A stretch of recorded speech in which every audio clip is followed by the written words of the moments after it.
time around in Author's Corner, Hedin Daubenspeck joins us. He's written a book called Pony Ride to Awakening, The Journey of a Mystic. Let's just say this. We talked off the air. We had an incredible conversation off the air. And one of the things he said to me that stuck, and I've been saying it ever since we had this conversation, is every day is magical. And I think now more than ever, people need to gravitate toward that. I really challenge all of you. So, Hedin, thank you so much for joining us. Thank you very much. I'm glad to be here. Let's talk about what led you to writing the book. Why'd you write the book? Well, Kate, when I was a young man, I decided I wanted to know all the wisdom the world could bestow upon me. And I set out to study all the world religions, philosophies, esoteric knowledge. And after 40 years of study in the library and developing personal spiritual awareness, I thought, let me write a book to explain the process, because not everybody has 40 years to spend in the library. Boy, that's true, isn't it? And you said to me that you didn't find anything, that there was no, like, really encyclopedia of consciousness, right? You know, academia, the university, the library, they have lots of books that talk about religion and consciousness in a factual way, maybe in a metaphysical way or metaphorical way. But nowhere in my lifetime have I found a book that explains how do you do it, a how-to book. And I felt like I was called to write something that would explain the process, a guidebook to spirituality. Yeah, and that sums it up. So you got to give us a little sneak, a little taste, Hedin. How do you do it? Because you know this. People say, oh, right, I read books. I can't do it. I can't get my mind in that space. How do I do it? How do you do it? Well, I think the key to higher consciousness starts with trusting yourself. We all have intuition. If we will listen and follow our intuition and trust it, it leads us to better outcomes. And the more we trust it, the more our psyche opens up to us. And over time, maybe we'll gain clairaudience or clairvoyance, and other gifts will come to us. It begins with trusting ourselves. You know, we hear so many people telling us what to believe, what to think, and what to do. But ultimately, we are our own best master, and we must learn to trust ourselves. Yeah, why don't we trust ourselves? Why do we ignore what our gut tells us? Well, in some cases, our religious institutions tell us not to listen to that inner voice. It might be the devil. Well, I really think our inner voice is our higher consciousness, and it's the best, truest wisdom that we can get is our own higher self. Boy, that is so true. And again, it is a process. And like you said, it was a process for you. All those hours you spent in the library, the life that you've led, it is absolutely a journey. Was it an easy journey for you? Well, in my case, I met the dark night of the soul experience in my early 40s, and it lasted 4 years. It was a shamanic initiation. Now, it's not unusual in life to have a dark night of the soul. We might lose a partner. We might lose a child. We might have a terminal illness. We might have a divorce. Certain things happen in our life where we feel like we're at the bottom. Well, when you are at the bottom, there's nowhere to go except up. So your brain doesn't help you. Your body doesn't help you. So you reach up and ask God to please help you. Well, in that moment of surrender, we make a permanent new connection with the divine that continues with us. In that moment, the ego surrenders, and then we know that the ego has its limitations and that the divine is our true master. And at that moment, we can rise above our ego and begin to listen to our higher self.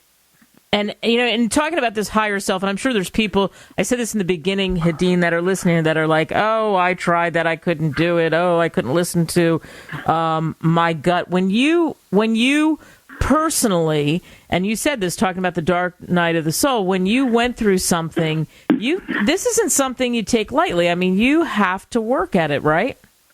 Well, I had an early childhood indoctrination to the Baptist Protestant religion. And in that early childhood indoctrination, I gained a tremendous amount of faith in God, a real deep, true, honest faith. Now, in that dark night, that faith sustained me. I knew that there would be a better day. I knew tomorrow would be better. I had a positive outlook. I didn't give up. I always had this faith that the divine would be there for me. You know, people sometimes say, I can't do it, or how do you meditate? Mm-hmm. I can't get the thoughts out of my mind. Mm-hmm. And I tell them, you know, look at it as an ordinary life experience.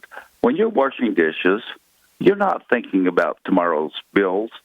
Your mind's clear, and it's a perfect time for meditation because your hands are busy, your mind's empty, and you can listen to your teachers.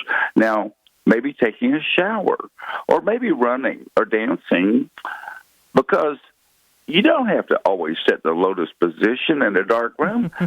I mean, any activity that you have which clears the mind of your crazy thoughts allows your ancestors and teachers to speak to you, and you can hear that. Yeah, you and I, when you and I talked, and we're speaking to Hedin Daubenspeck, and he's got a book called Pony Ride to an Awakening, The Journey of a Mystic. You can get it on Amazon.com. You talked about students, and do you get great joy out of that, out of teaching? I've been teaching for about 15 years. 2 men have come to me for personal guidance, and it's no surprise. They're both Freemasons.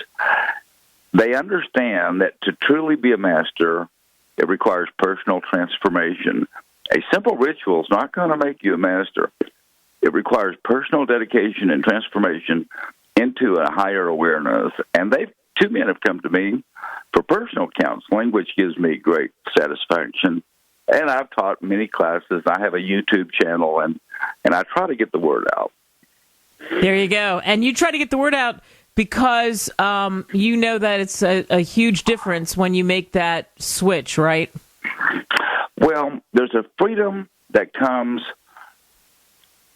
when you claim your sovereignty, when you stand in your power, and you accept responsibility for yourself, because then you stop blaming others. Ooh, that's powerful right there. You stop blaming others. That's what I call a hashtag, stop blaming others. What do you want people to take away from reading your book? The people that are listening, they say, okay, I'm going to do this. I'm going to clear my mind of these thoughts. It's a tough time right now, and I'm gonna gravitate to this. I hear what Hedin's saying. What do you hope the takeaways are? I think that a person reading the book will find numerous places where I'm talking about an experience that they can personally relate to, and they can say, yes, I've had that exact same experience, or my grandma told me about that experience. I mean, Grandma said that after Grandpa passed away, he appeared at the foot of her bed one morning. Well, all of us have heard these stories, and we all have these experiences. It's a matter of trusting spirit. You know, we're in spirit hundreds of years, and we're in the body 75 years. We're more spiritual than we are physical. Our physical body is just an aspect of our spiritual life. Yeah, and it's just being aware. Like you said, every day is magical. So when you wake up, you feel that way. You feel at peace, right? Well, yes, I feel at peace, and I also realize that I have the power and the imagination and the confidence to be magical, to manifest. You know, my wife came to me and said, I need $10,000 next week. Well, okay, that's no problem. I mean, manifesting is a state of mind. It's the consciousness of intentions and awareness. When you set your intention and let Spirit do the work, you just follow orders. I like that. Set your intention. Perfect place to end this. Pick up the book, Pony Ride to an Awakening, The Journey of a Mystic. Hedin, thank you so much for joining us. Well, Kate, you're a blessing to everyone. Thank you. Thank you, and thanks to everybody for listening to this version of the show.